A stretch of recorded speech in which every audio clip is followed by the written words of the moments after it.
Happy holidays from A Better Way to Farm, where we help growers improve yields and increase profits. Big shout out today, thanks to Jerry and Jane. They've got the sweater of the day. Got the cow with the cowbell, and we love it. I appreciate that very much. Guys, today is day 6, and we're going to talk about sulfur. So let's talk about, first of all, what sulfur does. What are the things that it's really critical? What is it a component of? It's a component of amino acids. It's going to help develop those enzyme systems and the vitamins in the plant. It's going to promote nodule formation on legumes. So that means our alfalfa and our soybeans are really going to want it. It aids in seed production. That's going to be grain fill, of course, and it's necessary for chlorophyll formation. It isn't one of the constituents of it, it's just necessary for it. Guys, sulfur is a much underused secondary nutrient in the United States today. You know, there was a time when back in the day we used to get something called acid rain, and what we were getting was sulfur dioxide. And that sulfur dioxide was falling and it was meeting our sulfur needs to a very large degree. Contrary to what some of the environmental people want to say, we are cleaning up the environment a lot. And we're no longer getting sulfur dioxide out of the air. You know, we've lowered the sulfur in diesel fuel. We've put scrubbers in the smokestacks of all the big factories. We've done a lot of things. It's just not there anymore. And so now we're going to have to look at how we're going to get our hands on it. What are we going to do? Guys, just a little side note. I read a study. I read something here last night. And in a state that I'm not going to name, and this has been about 5 or 6 years ago, I think. But they did a study. And they asked farmers, said, should you soil test every year? And the growers, 82% of the growers said, yes, we should soil test every year. Then the next question was, do you soil test? And only 28% of the growers said yes. So in other words, 82% said we should, only 28% said we do. So there's a big disconnect there between those two. And so I want to make sure that we understand we don't go out and just apply sulfur, because if we don't need it, we don't want to waste the money on it. But if we do need it, and about 95% of America does based on the soil tests that we look at, then we want to apply it. Now, I want to talk about form, because there's probably, the right product is probably more important here than anywhere. Because here's the thing to remember. Plants only take up sulfur in the sulfate form. What does that mean? That's why we are fans of applying your sulfur as ammonium thiosulfate, the liquid 120026, or ammonium sulfate 210024, a dry product that you can broadcast, or potassium sulfate 005017, 17% sulfur. Guys, you know I'm not a fan of potassium chloride, and there are countless reasons for that. And everybody says, well, potassium sulfate's much more expensive. It is, but you're also getting 17% sulfur. So that sulfur has great value if you need it. And then the potassium is in a form that's much friendlier to the soil. One of the things I want to talk about in adding this, and I read this in 2 different books, a product like a zinc sulfate is a terrible idea to put into a liquid starter. Zinc sulfate, manganese sulfate, some of these different sulfates that you can get for micronutrients that have sulfate with them will make the biggest mess you've ever seen when combined with liquid phosphorus. So be very careful of that. We don't want to have a problem there. What else do we know about sulfur? Well, in countless studies, it's been proven that sulfur will reduce high mag in your soils if you have adequate calcium.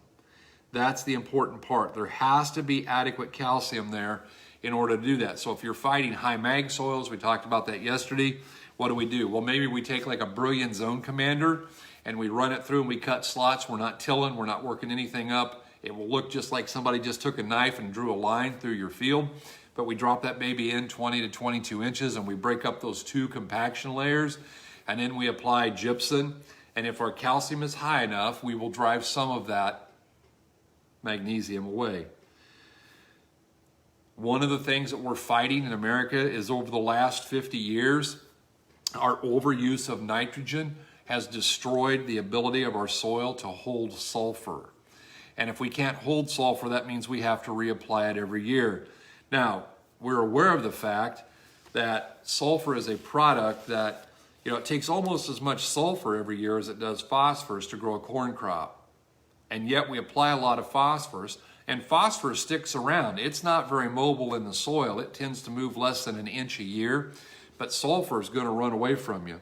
Reading from the Midwest handbooks, just to show their importance of it, sulfur is rapidly becoming the 4th major plant food nutrient for crop production. It rivals nitrogen in protein synthesis and phosphorus in uptake by the crop.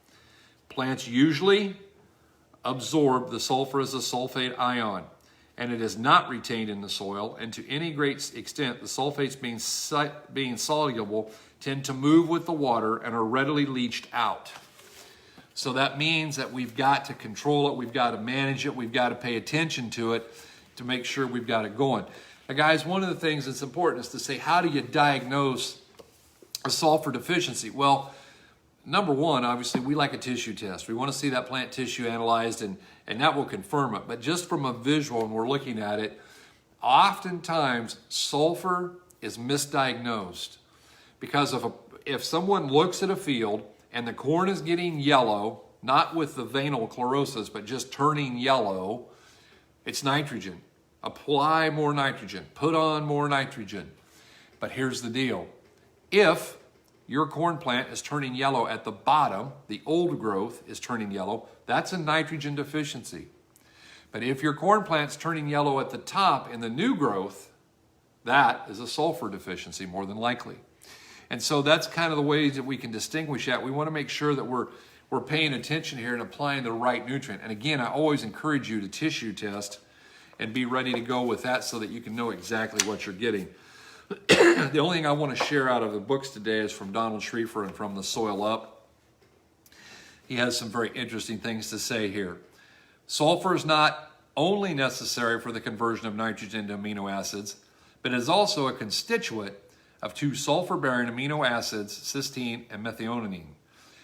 These 2 sulfur-bearing amino acids are essential to all animal life, and their presence determines the biological value of protein. An animal cannot live very long without these. He went on to, there's several more things about there, but what he's saying is inadequate sulfur makes for low quality grain, so adequate sulfur will help with test weight. But here's the part that I really want to point out today. Today I want to point this. Low sulfur will invite the invasion of insects and disease in crops. Guys, with the breaking out of tar spot, with all the disease pressure that we fight, with all of the things that are working against us out here, one of them should not be something that we create. We should make sure that we have no hidden hunger in those plants. We should make sure that we have no deficiencies. Only applying NPK is inviting deficiencies there. We know we're going to be short in some micronutrient or some secondary element. We should test for those, and we should fix those. Because when we have the healthiest plant available, the healthiest plant possible, we're more disease resistant. We're also more drought tolerant. And copper and sulfur are 2 things that really help fight off disease. We know that in nature, in the soil, there's a ratio that exists. It's 100 parts carbon, 10 parts sulfur, 100 parts carbon, please forgive me, 100 parts carbon, 10 parts nitrogen, 1 part sulfur. All right, 110 to 1. And so that's why we recommend that in the fall, instead of buying some high-dollar biodigester for your corn stalks, we recommend 5 gallon of 28%, a couple gallon of ammonium thiosulfate, a quart of our Wex product, and a pound of sugar. We're going to feed the bacteria that are there. We're going to help get that ratio correct, start to pay that carbon penalty, and move on. And guys, it is our belief that unless you have sulfur levels above 50, when you apply N, you should apply S every time. The guys that are working with us are being pushed very hard to never apply 28 or 32 unless there's 120026 with it, because we know we have to get that ratio right. There are times that we do things that just feed the plant. And anytime we band, we're feeding the plant. We're forcing it in there. So Even if we're short on sulfur, we can force some extra nitrogen in that plant if we do it in a 2x2 band. But all things being equal in just a broadcast program, here's what happens. The soil eats first and the plants eat second. Why did I say that? You go out here, you broadcast 28, you broadcast urea into stocks, and that carbon to nitrogen ratio is going to take over. And then the nitrogen to sulfur ratio is going to take over. And that's going to lock up in the soil until you get it correct. When the soil gets what it wants, it will then release and let everything go to the plant. But the plants don't get the first table. They get the second table. They get the leftovers. And so we want to make sure that we have that ratio of 110 to 1. Carbon, nitrogen, sulfur. Because when we get that correct, everything else starts to work better. Guys, sulfur is a super important nutrient. I want to make sure that we're testing for it, that we're addressing it, doing the things that we need to do. If you find value in what we do, we would ask you to please share this with a friend.